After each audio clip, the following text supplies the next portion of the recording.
আসসালামু আলাইকুম 2024 সালের এসএসসি পরীক্ষার্থীরা, আশা করি তোমরা সকলেই ভালো আছো এবং সুস্থ আছো। সবাইকে এনএস ওয়ার্ল্ডে স্বাগতম। আমাদের এলাকার একজন ছোট ভাই যে কিনা 2024 সালে তোমাদের মতো এসএসসি পরীক্ষা দিছে, সে আজকে আমার কাছে এসে বলতেছে আমি এসএসসি পরীক্ষাতে এই সাবজেক্টগুলোতে এত এত নাম্বার পাবো, সেই ক্ষেত্রে তার জিপিএটা কত আসবে তা তাকে নির্ণয় করে দিতে বলতেছে। অতঃপর আমি এই ঘটনার পরিপ্রেক্ষিতে তার জিপিএটা আমি নির্ণয় করে দিলাম। রেজাল্ট প্রকাশ করার আগেই তার জিপিএটা আমি কিভাবে নির্ণয় করলাম সেটি এখন আমি তোমাদেরকে দেখিয়ে দিচ্ছি। তোমরা যদি ভিডিওটি না টেনে সম্পূর্ণ দেখো তাহলে কিন্তু তোমরাও নিজেদের জিপিএটা নিজেরাই বের করতে পারবা এবং সেটা খুব সহজেই 1 মিনিটের মধ্যেই তোমরা বের করতে পারবা। তাই অবশ্যই আজকের ভিডিওটি না টেনে সম্পূর্ণ দেখতে থাকো এবং চ্যানেলে নতুন হয়ে থাকলে চ্যানেলটিকে সাবস্ক্রাইব করে পাশে থাকা বেল আইকনটি অন করে নিবা। আর যদি ইতিমধ্যেই সাবস্ক্রাইব করে থাকো তাহলে থ্যাংক ইউ সো মাচ। তো চলো এখন মূল বিষয়টি নিয়ে আলোচনা করা যাক।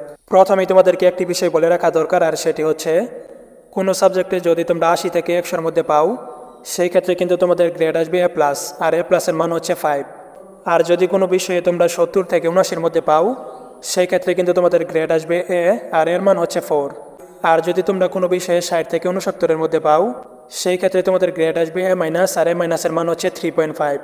আর যদি কোনো বিষয়ে তোমরা 50 থেকে 59-এর মধ্যে পাও সেই ক্ষেত্রে কিন্তু তোমাদের গ্রেড আসবে B, আর B-র মান হচ্ছে 3। আর যদি তোমরা কোনো বিষয়ে 40 থেকে 49-এর মধ্যে পাও সেই ক্ষেত্রে কিন্তু তোমাদের গ্রেড আসবে C, আর C-র মান হচ্ছে 2। আর যদি তোমরা কোনো বিষয়ে 33 থেকে 39-এর মধ্যে পাও সেই ক্ষেত্রে তোমাদের গ্রেড আসবে D, আর D-র মান হচ্ছে 1। আশা করি তোমরা কত নাম্বার পেলে কি গ্রেড আসবে এবং ওই গ্রেডের মান কত সেটি তোমরা বুঝতে পারছো। তো চলো এখন আমরা প্রথমেই সে কোন সাবজেক্টে কত নাম্বারের মতো পাবে সেটি একটু দেখে নেই। সে যখন আমার কাছে এসে বলছে যে ভাই আমার পরীক্ষাতে এরকম হয়েছে, সেই ক্ষেত্রে আমার জিপিএ কত আসতে পারে, আমাকে যখন এই কথাটা সে জিজ্ঞেস করছে তখন আমি তাকে বলছি তুমি কোন সাবজেক্টে কত নাম্বারের মতো পাইবা তার একটা তালিকা আগে তৈরি করো, তারপর আমাকে দাও, তখন আমি হিসাব করে দেখতে পারবো তোমার জিপিএটা কত আসতে পারে। আর তারই পরিপ্রেক্ষিতে কিন্তু সে কোন সাবজেক্টে কত নাম্বারের মতো পাবে তার তালিকা কিন্তু আমাকে দিছে। এবং তোমরা কিন্তু এখানে দেখতে পাচ্ছ সে বাংলা প্রথমে পাবে 78-এর মতো এবং বাংলা দ্বিতীয়তে সে 85+ পাবে। সো বাংলাতে যেহেতু 2 পত্র মিলিয়ে 160 নাম্বার পেলে A+ আসবে, সেই ক্ষেত্রে কিন্তু তার 2 পত্র মিলিয়ে 160-এর উপরে হয়, তাই বাংলাতে কিন্তু তার গ্রেড আসবে A+। এবং ইংরেজি প্রথম এবং দ্বিতীয় দুইটাতেই কিন্তু সে 70+ নাম্বার পাবে।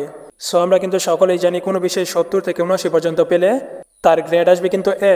যেহেতু সে 2 পত্রে A পাইছে সেই ক্ষেত্রে কিন্তু ইংরেজি বিষয়ে তার টোটাল গ্রেড আসবে A। এবং গণিতে সে পাবে 75-এর মতো, সো এই ক্ষেত্রে কিন্তু সে গণিতেও পাবে A।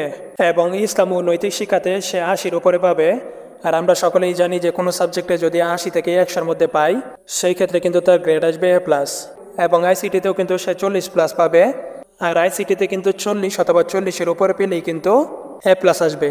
এবং পদার্থবিজ্ঞানে সে 75-এর মতো পাবে, সেই ক্ষেত্রে কিন্তু তার গ্রেড আসবে A। এবং রসায়নে কিন্তু সে 80+ পাবে, সেই ক্ষেত্রে কিন্তু তার রসায়নে গ্রেড আসবে A+।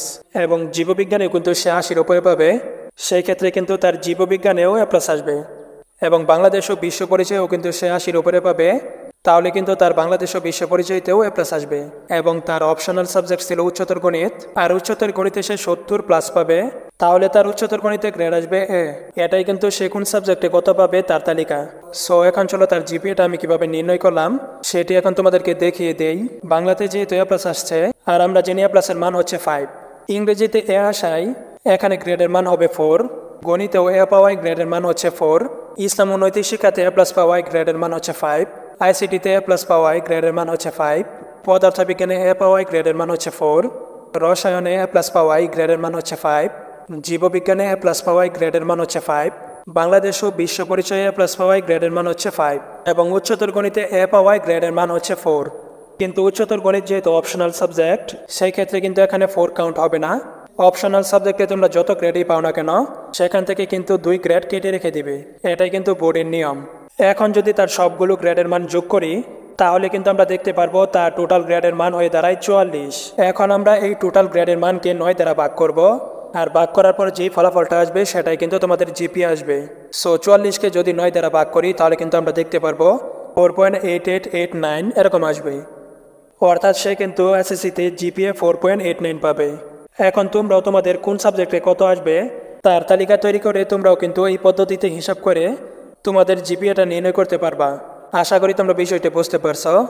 আজকের ভিডিওটি এ পর্যন্তই। শিক্ষা বিষয়ক সকল তথ্য পেতে চ্যানেলটিকে সাবস্ক্রাইব করে পাশে থাকা বেল আইকনটি অন করে নিবা। আবারও দেখা হবে নতুন আরেকটি ভিডিওতে। ততক্ষণ পর্যন্ত সকলেই ভালো থাকবা এবং সুস্থ থাকবা। আল্লাহ হাফেজ।